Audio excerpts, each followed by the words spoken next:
So good morning and welcome to the Los Angeles County City One Voice Press Conference here at Kenny Hahn Hall of Admin. My name is Anthony Maroney and I'm the Fire Chief of the County of Los Angeles Fire Department. The Eaton fire remains estimated at 14,117 acres with 55% containment. Over 7,000 structures are damaged or destroyed, and we have 3,404 firefighting personnel assigned to the incident. 60% of our damage inspections for the Eaton fire are completed. Impacted residents may continue to visit recovery.lacounty.gov to view maps showing damage assessments. Please note that these maps are being updated daily. A limited red flag warning remains in effect through 3 p.m. today for the Santa Susana Mountains, the Western San Gabriel Mountains, and the I-5 corridor. We look forward to the weather conditions returning to normal this evening. However, a moderate red flag event is predicted for this coming Monday and Tuesday. Please be assured that our firefighters continue to work 24/7 to achieve full containment of these wildfires as fast as we can. We continue to plan for the repopulation of evacuated areas when safe. The repopulation of residents in the evacuation order areas will not occur for at least one more week for the areas that are deemed safe. So when I say one more week, that does not include the entire evacuation order area. We're doing our best as we know that this is a challenge for our residents. Today, we are focused on efforts to reset department staffing to ensure our personnel get the much needed and overdue rest and recovery they require after being at work and on the line for the last 8 to 9 days straight without a break. I'm also mindful that many of our firefighters will continue to be assigned to these ongoing incidents, working side by side with fellow first responders. Yesterday, the Los Angeles County Fire Department made good progress towards partnering with a reputable 501c3 that will be able to accept cash, checks, and electronic donations for the Los Angeles County Fire Department. I ask interested donors to be patient as we finalize our donation process, and I thank you for wanting to support our brave Los Angeles County Fire Department firefighters. I would now like to introduce Jerry Magana, Deputy Incident Commander, CAL FIRE Incident Management Team 2. Thank you, Chief. Good morning. Once again, Jerry Magana, Deputy Chief Incident Commander for both the Palisades and the Eaton incident. In the last 24 hours, there has been little to no fire growth. With the exception on the Palisades, we've had several interior pockets continuing to burn. Threats still exist with structures and critical infrastructure, and crews continue to strengthen fire perimeter and coordinate infrastructure repairs. USAR operations continue on both incidents and are moving quickly through the areas with minimal impact. We continue to pre-position resources, and we currently have a mobilization center in Riverside County at Beaumont that are available for any potential new starts. CAL FIRE will continue to support our partners in Unified Command, and we would like to request that you remain patient with us during this difficult time. For the most current fire information, please visit fire.ca.gov. And next, I'd like to introduce LA City Fire Chief. Thank you. Well, good morning, everyone. And due to the continued around-the-clock efforts of our firefighters, first responders, and all those that are assigned to the incident, we are very fortunate that this last wind event did not cause any expansion of the Palisades fire. In addition, as I mentioned yesterday, the brush fire in the Lakeview Terrace area of Los Angeles was aggressively attacked and halted. We truly appreciate the community and how they've remained alert and followed all advice. Together, we are able to move forward in the recovery of these devastating fires. As we take a step back and we've made it through this wind event, I think it's really important, just briefly, we talk about the winds aren't necessarily here in the city, but with that, we still have, a large amount of unburned dry fuel with low humidity. We need to make sure that the community is thinking about how to prepare and prevent at this point, and also what we just heard is there's a potential Santa Ana winds coming Monday and Tuesday.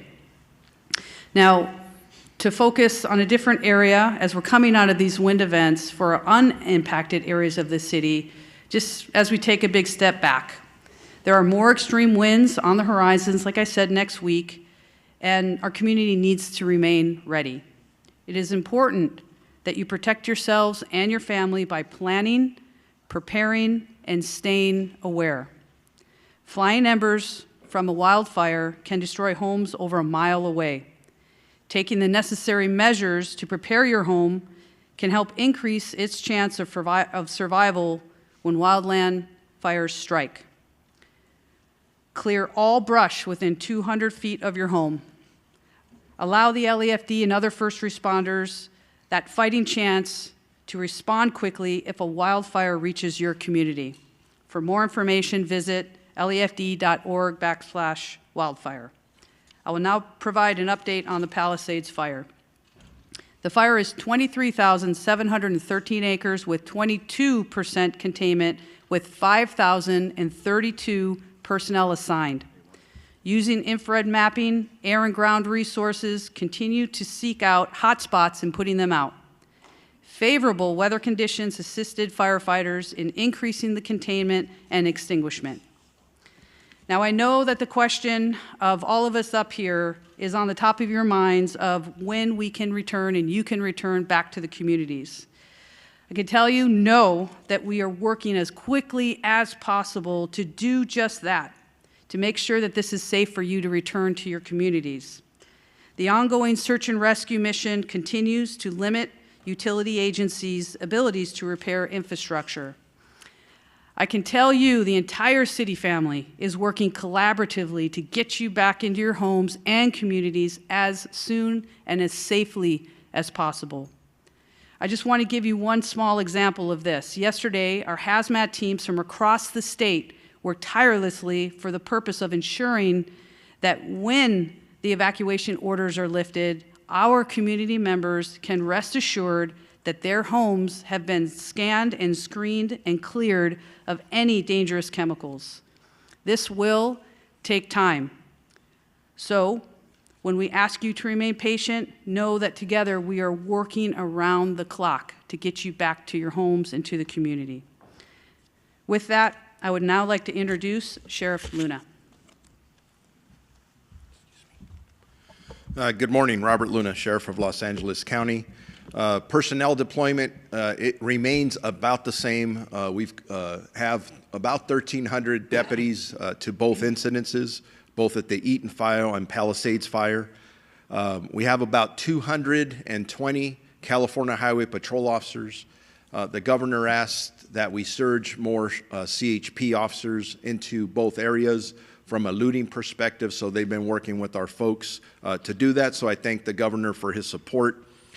We still have assistance from the Drug Enforcement Administration, from the Los Angeles field office. We have over 20 agents with us that are assisting us, and we still continue to have well over 900 California National Guard personnel that are assisting multiple agencies in our area, the impacted area here. Evacuation orders remain. They fluctuate between 100 here, 100 there. They go up, they go down, but under evacuation orders, about 82,400. Warnings, about the same as yesterday, 90,400.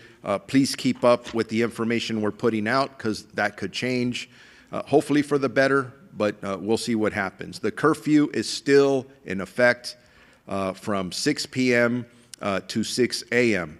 So again, you don't belong there. please do not go there. Regarding arrest for the LA County Sheriff's area, our total is at 47. We have 36 at the Eaton incident and 11 at the Palisades incident. Palisades increased by several. Last night, 3, 36, or I'm sorry, Eaton did not increase. The arrests that we continue to see, and I want to just a point of clarification for our community members. One is I talk about curfew, which takes place from 6 p.m. to 6 a.m. There is another penal code that we use during the day, because if you are not supposed to be in an evacuation order area and a law enforcement officer, deputy sheriff, CHP officer, LAPD, whoever it is, tells you to leave and you refuse to leave, you are subject to arrest during the day as well. I just want to clarify that, again, if you do not have any legitimate business, day or night, do not go. You are subject to arrest. Regarding search and rescue operations, my other partners that have come before me, I think we're making it pretty clear that there are multiple reasons why we cannot let people in yet. Yes, we're trying to work towards that. I'm going to say it's probably at least a week out. You've heard that already. Our search and rescue operations continue in both the Eaton and Palisades area. Searches are continuing, and we still have a variety of work and structures to go through. But even as we're going through some of these grids, there are areas that we are holding because we believe there may be deceased victims there. We have to hold for the right time and the right resources to process the scene correctly. And that's going to take a little while. Please be patient with us. We know people want to get back into their neighborhoods, but we're talking about people who have passed. And that's not always a good thing to talk about. In regards to deaths, unfortunately, we did go up by 2 yesterday, one in the Eaton area and one in the Palisades area. And we continue to work with multiple partners, not only in the recovery of remains, but then ultimately the notification or identification of the deceased, and then the notification to the next of kin with our partners at the Los Angeles County Medical Examiner's Office. Regarding missing persons, there have been a total of 43 missing person reports taken in these incidences. Thank God 12 of them have been found to be safe. That's an increase of 7 more that were safely found, but that we do have 31 active missing persons reported, 24 in the Eaton area. That is an increase of 4 from yesterday, 7 in the Palisades area, which is an increase of 1 from yesterday. As I conclude, if you have any questions about updated either evacuation orders or warnings, road closures, please go to lacounty.gov/emergency. I will now introduce the Chief of Police for the Los Angeles Police Department, Jim McDonald. Thank you, Sheriff. Good morning. Over the last week, the magnitude of this disaster has come into focus. I remained humbled by the scope of the destruction, but also amazed by the countless acts of kindness I've witnessed and the heroic acts undertaken by so many. We'll continue to remain committed to protecting lives and property and remain focused on keeping the public safe.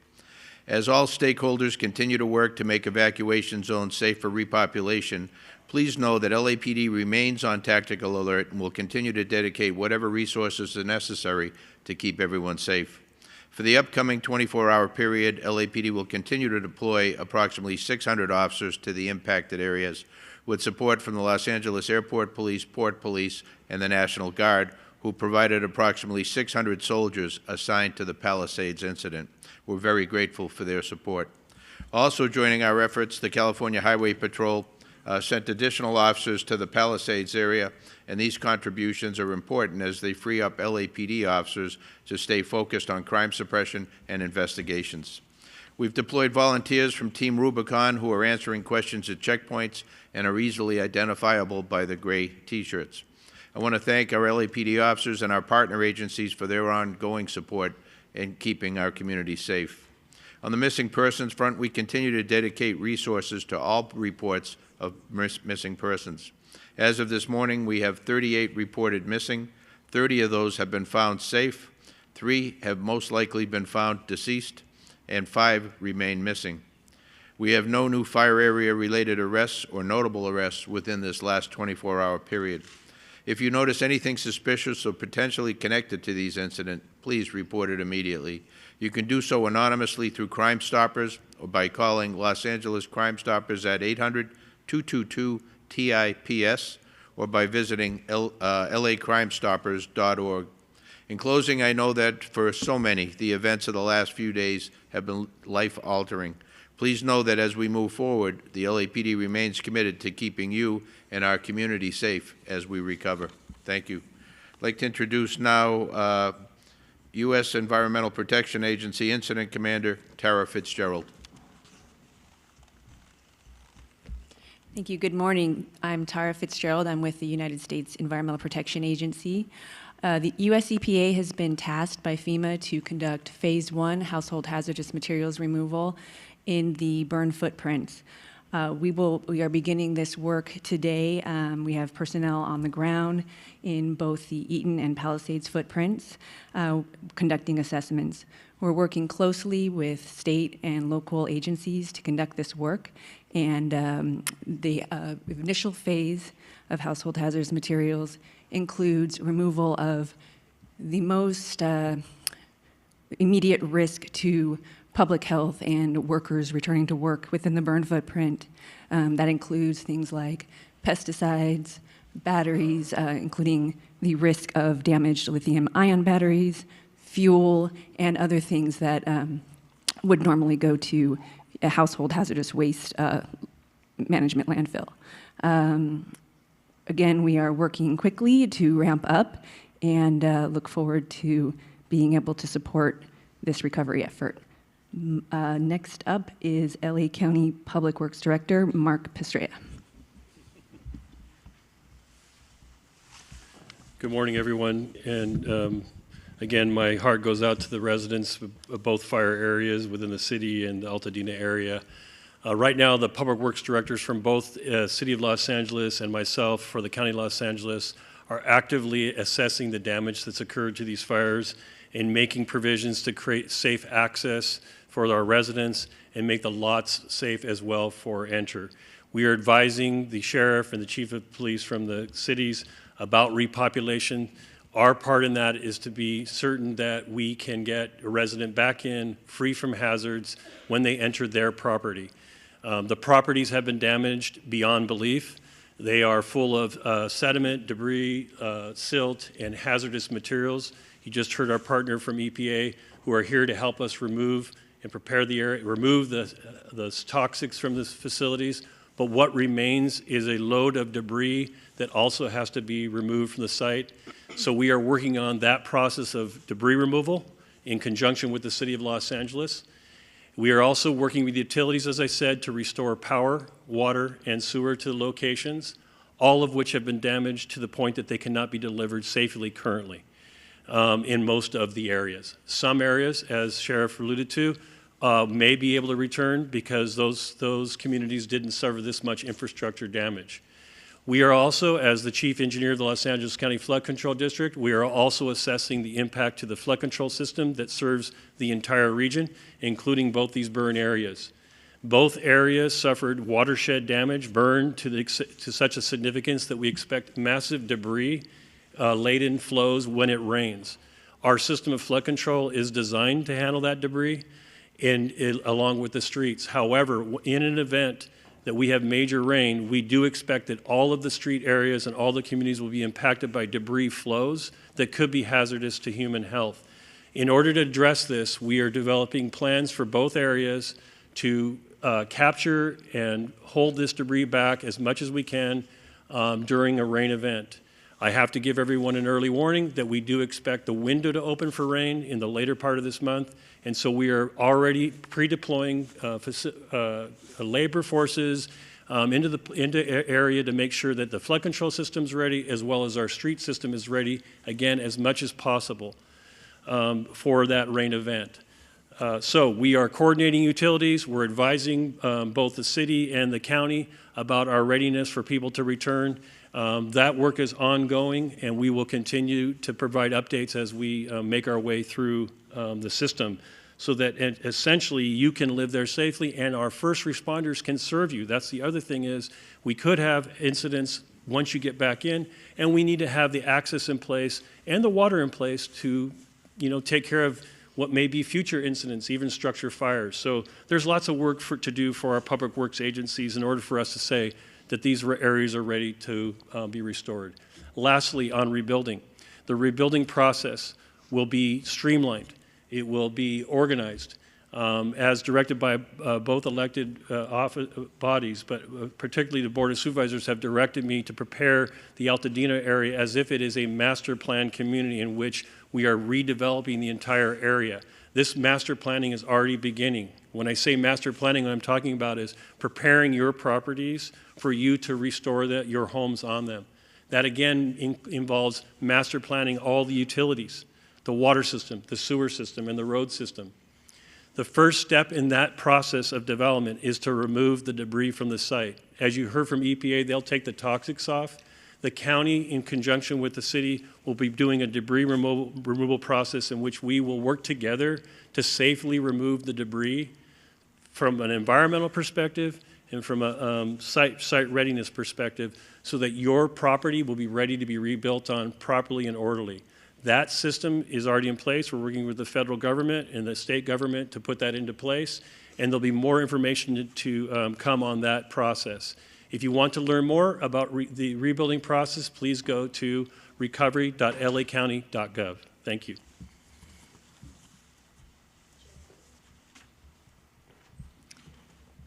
Good morning. I'm LA County Supervisor Katherine Bargar and Chair of the Board.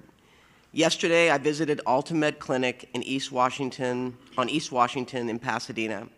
Just overlooking Eaton Canyon, this building was one of the first lost in last week's fire. The AltaMed Clinic is right next door to a skilled nursing facility, the same one that I'm sure we all watched that was evacuated because there were elderly residents and they were being wheeled down the street while embers blew past the building as it burned. Visiting with AltaMed team was a stark reminder that our communities lost more than just their homes. They lost their businesses, their communities, and their access to health care. Despite the lingering destruction, AltaMed is already planning to return and provide services to the neighborhood. I left my visit full of hope that not only will our residents rebuild, but the full community will return around them. This morning on Lake Avenue next to the grocery outlet, a large sign stands saying, "Altadena strong, we will rebuild." I know there's been a lot of confusion and unanswered questions about why people can't return to their properties. I want to make sure that everyone knows what goes into safely repopulating an area. It is important for all residents returning to their properties to do so safely. That is why Incident Command has been messaging precautions that need to be taken. We cannot allow residents to continually be frustrated every day without a timeline. They deserve these answers. And I am pushing the Unified Command to be swift and clear with the community. We've also installed signs across the roads leading into the impacted areas to educate residents on the risk. We will also be equipping our residents with tools to return safely, which means gloves, eye goggles, to make sure that when they are on site, they are protected. As residents repopulate the area, debris cleaning kits will be made available to give residents everything they need to safely sift through their debris and look for valuables. I'm also asking the Department of Mental Health to be on the ground with community members to assist them with the emotional load of reentering. As we consider all the components of debris removal, I wanted to briefly mention mudslides because they are always a risk after a major fire event. The county is fully committed to bracing for these additional weather forecasts. We will take all necessary steps to prepare Altadena and look out for our residents. I and our entire county are dedicated to proactively identifying and addressing the needs of our residents and keeping them safe in the process. I make you that promise. With that, I'd like to introduce LA City Mayor Karen Bass. Thank you, Supervisor. Good morning. I don't believe that we could thank our first responders enough. The firefighters, the police officers have been working 24 hours a day, 7 days a week through this emergency. We have to make sure that we can continue to help them, and so I will reiterate, as I've said the last couple of days, if you're in an area where you're not supposed to be, please leave. If you're in an area that is still facing a warning, please get ready to leave now and consider leaving early. I am hoping that as the winds subside, that we can see a light at the end of the tunnel and that individuals can get their life back on track to recover and to rebuild. Yesterday, I was at the Disaster Recovery Center. It opened full-time yesterday, beginning at 9 in the morning, and over 300 families visited. I hope that people will continue to encourage and spread the word about the disaster recovery centers. There is a variety of services that you can get there. Short-term financial and housing relief for evacuees, driver's license, California IDs replaced. FEMA and SBA are there to assist businesses, and I'm extending the deadline to file city business taxes from the end of February to the end of March. Crisis intervention services are there, and while you're in the recovery center, you can see the emotional toll that this disaster has taken on people. As I spoke to people who had lost their homes or who were not sure the status of their homes, missing pets, the toll you can see mounting on them. But what was hopeful was the fact that there were services there to take care of them. There are mental health and other social services that are there. I was also encouraged that there were a number of people sitting at the city services tables who were ready to rebuild. The executive orders that were put in place are already being implemented. City departments were there. Building and Safety, Department of Water and Power are there on site. And I want to thank the incredible work of many nonprofits. Of course, the American Red Cross, Team Rubicon, Habitat for Humanity, an organization that actor Sean Penn created called CORE to help people get housed as soon as possible. And then yesterday we received an important announcement from our insurance commissioner, Ricardo Lara, that State Farm Insurance will offer renewals to affected policyholders. This is extremely important because we know in some of the affected areas, insurance companies were already pulling out. And the fact that State Farm is not going to do that, I think is very encouraging. So the Disaster Assistance Center is located at the UCLA Research Park, which is on the corner of Pico and Overland. It's open from 9 a.m. until 8 p.m., 7 days per week. And please, please, please spread the word so that people know that those services are available. And as always, if any Angelino has any questions about assistance, recovery, or how we might move forward from this crisis, please visit lacity.gov. It's now a one-stop shop for assistance for those impacted and a place to help Angelinos find ways to get involved. And I think the involvement of Angelinos has been so impressive, people going out of their way to assist others. Yesterday, I met an optometrist who was replacing glasses for free for people who had lost their glasses who were in a shelter nearby. And we know that people are stepping up around the world to support Angelinos.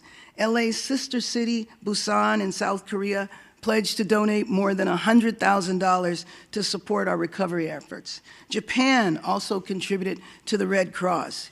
YouTube and Google are contributing $50 million to organizations providing immediate relief in LA. The California Community Foundation's Wildlife Recovery Fund has received more than $24 million, with the first grants being distributed tomorrow. Those donations are from more than 23,000 donors. I want to make sure that people know the website, calfund.org, calfund.org. We're concerned, as has been mentioned in previous press conferences, that there's a number of sites that are fake, and we want to make sure that people give to the correct site, calfund.org. The kindness, generosity, and the spirit of the community that I have seen from so many Angelenos over the last few days really does confirm that we are going to rebuild, and we will rebuild and restore and build even better our city of Los Angeles. Los Angeles strong, we are one city, we stand here united. Thank you, and let me introduce Supervisor Lindsay Horvat. Thank you, Mayor. As you've heard, the red flag warning is no longer in effect. You can expect cooler temperatures and higher humidities, though next week we do anticipate Santa Ana winds returning. Continue to check emergency.lacounty.gov for the latest updates and resources on emergency conditions.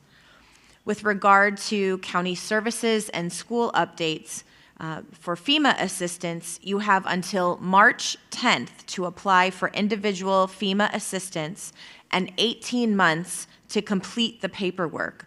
Please apply ASAP so you are in their system and you have that 18-month window to work with them to receive all of the benefits that you not only need in this time, but you deserve. Disaster Recovery Center at UCLA Research Park West continues to be open from 9 a.m. to 8 p.m. daily. I too visited yesterday and saw the myriad of resources that are there. If you have questions about your property tax assessment, the county assessor is on site. If you need assistance filling your prescriptions, Department of Public Health is on site. If you'd like support speaking with your children about this disaster, Department of Mental Health is on site. There are a variety of resources there to help you. The FEMA staff on site said they had never seen such a robust resource center stood up with a variety of resources all available to you. Please come. There are many people there who want to help and support you. LA County Public Works and Planning will help with rebuilding. LA Public Health and Mental Health are with their supportive services are on hand as well. Our 3rd District team is there every day to assist those impacted by the Palisades and other wildfires in the district, and there remain 7 LAUSD schools that are in evacuation zones. Topanga Elementary students should go to Woodland Hills Academy, Canyon Charter Elementary students to Brockton Elementary, Kenter Canyon Elementary students to Emerson Middle School, Lanai Road Elementary students to Portola Middle School, Roscomari Road Elementary students to Warner Elementary, Community Charter Magnet students to Westwood Elementary, and Paul Revere Middle School students to University High School Charter. For animal support, please call our Department of Animal Care and Control at 562-940-6898 to help with pet reunification. This is on the county areas. Our DACC staff and mutual aid partners have successfully evacuated over 100 animals to the Agora Animal Care Center. I was there yesterday and got to see many of the evacuated animals, including beautiful tortoises from the Topanga area. There's Ethel, the house chicken, and so many others.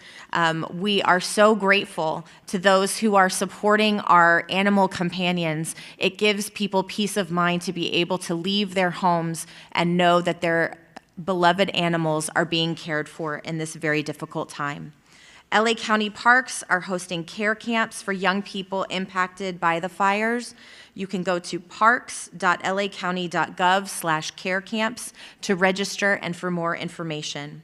And for all recovery information in the county, please go to recovery.lacounty.gov. Price gouging continues to be an issue that is top of mind and a painful experience for those who are seeking to recover in this difficult time. DCBA, our Department of Consumer and Business Affairs, has a price gouging task force that includes our LA District Attorney, County Council's Consumer Protection Division, LA City Attorney, and Santa Monica City Attorney. I spoke again with our California Attorney General, who is here in Los Angeles today, and he is pursuing vigorous investigations which have already begun. Reporting, price gouging, and other predatory practices can be done at oag.ca.gov/report, or you can call LA County Department of Consumer and Business Affairs at 800-593-8222. I want to echo my gratitude to the first responders who have stepped up in the most dangerous of conditions, thanking all of our local, state, and federal partners who have joined with us. Yesterday, we joined with Speaker Rivas, our state assembly member, Jackie Irwin, and other local elected officials in the Santa Monica Mountains and Canoga Valley region. And we have heard how they are going to be using the special session to focus specifically not only on the dollars and cents that will be invested in Los Angeles County, but also how they will be specifically using services and the full weight of the California government to support those on the ground. Thank you to everyone who has been working with us to keep each other safe, to keep each other supported and cared for in this difficult time. We appreciate all of your help.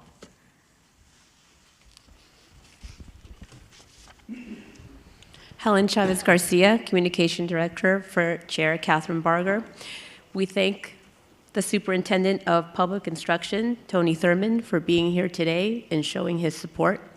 We will now transition to the question and answer portion of this press conference. I want to announce this is the last press conference that we will be hosting on a daily basis as a one-voice effort. We will transition to press conferences on an as-needed basis to show a unified voice. With that being said, please raise your hands, announce your name and the media outlet you are with, and a microphone will be brought to you. We're going to start over here on the lower left.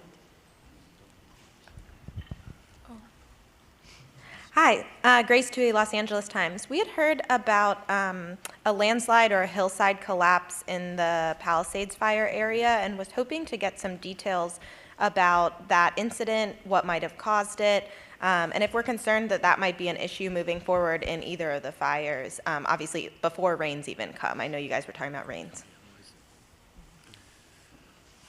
Thank you for your question. Mark Pastrella, Director of Public Works, LA County. In a joint effort, the City of Los Angeles and the County of Los Angeles, including the LA County Flood Control District, has been assessing the watershed areas, including geology, soils, and water conditions in both watersheds that have been burned.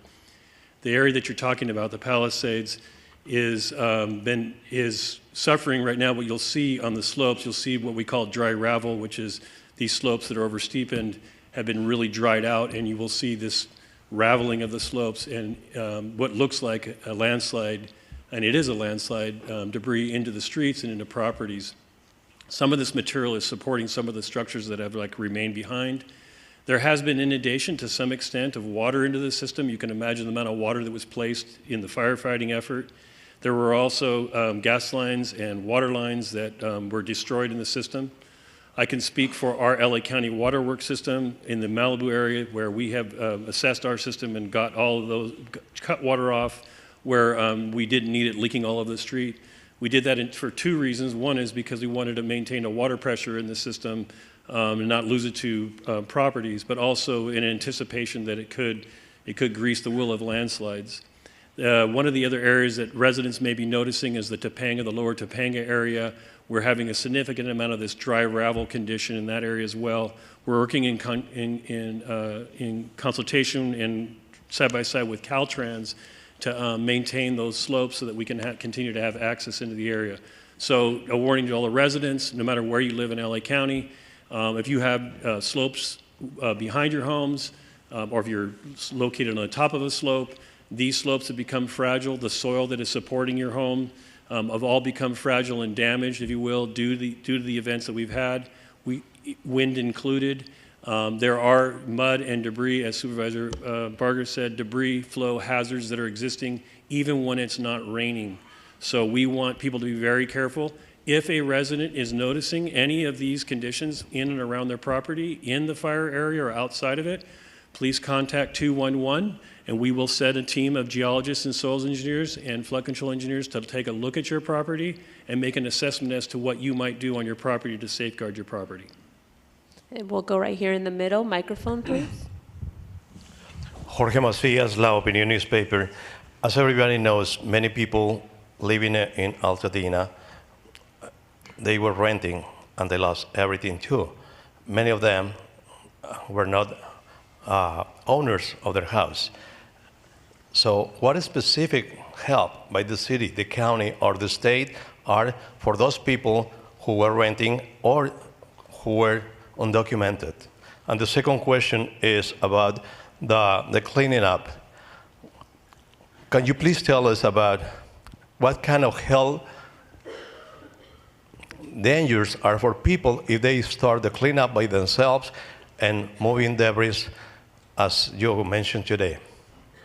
So I think on the first one, what I will tell you is that we recognize that there are many people that were not owners of the homes that were destroyed. And that's why it's important to go to these centers that have been set up both in the west side, but also Pasadena City College on Foothill Boulevard, to get more information about the resources available to help them relocate. Because we're cognizant of the fact that we're not just targeting homeowners, but also those that have lost a rental piece of property where they were renting. And so, you know, we're constantly moving forward, recognizing that it's not a one-size-fits-all.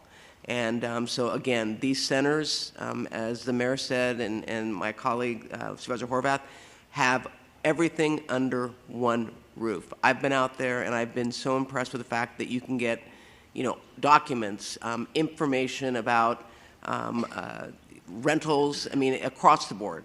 So I would encourage people to go and access all that information. And then I'm going to let Mark Pastrella answer the second part. Supervisor, I have Dr. Davis answer the health question. Oh, come on. Go ahead. Hello, Dr. Manju Davis, Los Angeles County Health Officer with the Department of Public Health. It's a great question that you ask. You know, we talk about getting folks and cleaning up before people get back, but we recognize that there may be a point where people do get back. But understand that as you think about fire-damaged areas and everything that was in that, there will still be some hazards. You know, there's asbestos, there's heavy metals, and other chemicals that would need to be taken care of. And so as people go back into these areas, we really want them to take precautions. So wear closed-toe, sturdy shoes. You know, keep an N95 mask or a P100 mask on in order to not breathe in any of this dirt, soot, and contaminated ash that's in that area as you move around. Just consider it as if you're walking into a dirty room with light dust. Each time you move around, each time you move something, it sort of stirs that up, and there's some risk related to that. So even wearing goggles as you do that is important to do as well. And as you're coming out of that area, you know, try to dust yourself off. Use baby wipes to, you know, clean that off so you don't take that into your car or wherever you're staying. But there are those risks that are still there, which is why this debris removal process must happen in a certain way. Take out those visible hazardous household materials that may be there. Then think about how that cleanup is going to happen in terms of the fire debris, the burned structures, the materials that were there, the foundations, all of that must happen in an organized way. And so there has been an order released in order to specify that unsafe removal of fire debris should not happen, and to specify that must have the hazardous materials removed first, and then debris removal program will be put in place. If you choose to do it on your own, you must follow certain steps and get approval prior to that happening. So those are some of the risks, but we know that as people go back, we do want them to wear those N95, wear sturdy shoes, long sleeves, long pants, and wear some goggles if needed as you go through and assess your property. Thank you. We're going to go over here in the front. Sorry. Josh Haskell, ABC7 Eyewitness News. First of all, on repopulation, since we don't have an exact date yet, we know that it's going to take time, especially for those dangerous areas. We're getting a lot of questions about people that they don't necessarily want to go back and stay or spend a lot of time there. They want 15 minutes. They want to get that medication, take a look at their property, have eyes on their property. We know that there were escorts, then there weren't escorts. What is the current status of that? How do people get in contact to get a particular escort to their property? Who can they reach out to? And also some of the questions that we're getting from viewers, I just want to ask one. It's about water quality. If you don't live in the fire zone, what is the state of your water? Has ash gotten into the entire water supply? Thanks. Yeah, so that's a good question. So I'm going to answer as a member of a unified command team, because when you talk about water quality, we're talking about public health. When you're talking about hazardous materials, we're talking about Fed EPA. You know, we have three types of structures that are in the burn area, the evacuation area. We have structures that are unaffected, we have structures that are damaged, that are still standing, and we have structures that are destroyed. It's just the foundation. So we want to make sure that some of the things that we do to allow people to enter the area to see those three types of structures, because there won't be any medications left at homes that are completely destroyed and that are a foundation. And I think that the county's talked about how you can get prescriptions filled immediately through public health at the recovery centers, if you visit the recovery centers. So what we're trying to do is render the area safe. What does that mean? The fire is out. The fire department has taken care of that danger. Right now, utilities are making sure that there's no danger for people in the area of electrocution or natural gas explosion. So they're shutting off the natural gas, they're cutting the electrical lines, so there's nothing that you can touch and get electrocuted if it was re-energized by accident. And we're removing the health danger by getting the household hazardous materials out so you can come into the area safely. That doesn't mean you can stay there, but it means the area is safe. You cannot get electrocuted. We won't have a natural gas explosion. The fire's been extinguished, and we've removed the hazardous materials that will be dangerous to your health. And that's the job of the EPA. That's what will allow people to come back for 15 minutes, or possibly people to come back to a home that's undamaged and reoccupy it. But for the ones who want to see their home that's been destroyed just for some personal closure, we still have to do those core, the core actions that I just described.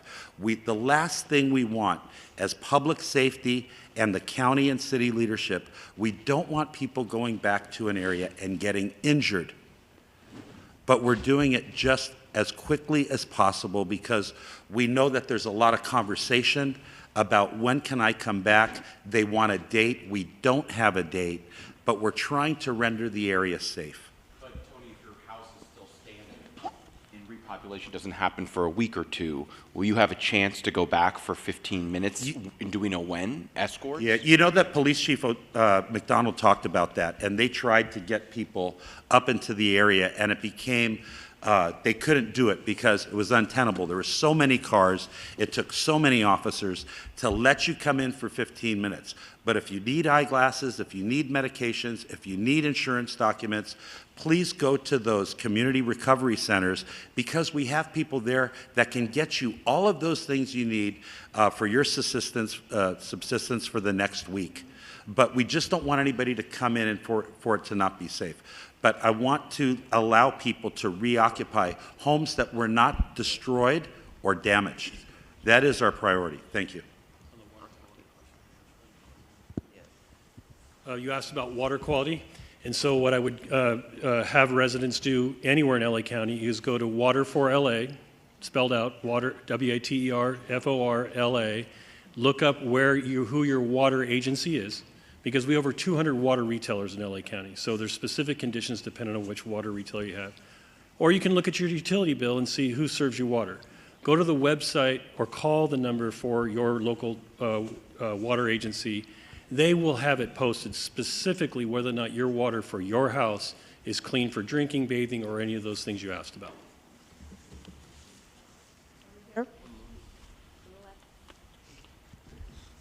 Sheriff Luna, you spoke about recovery of human remains in the area.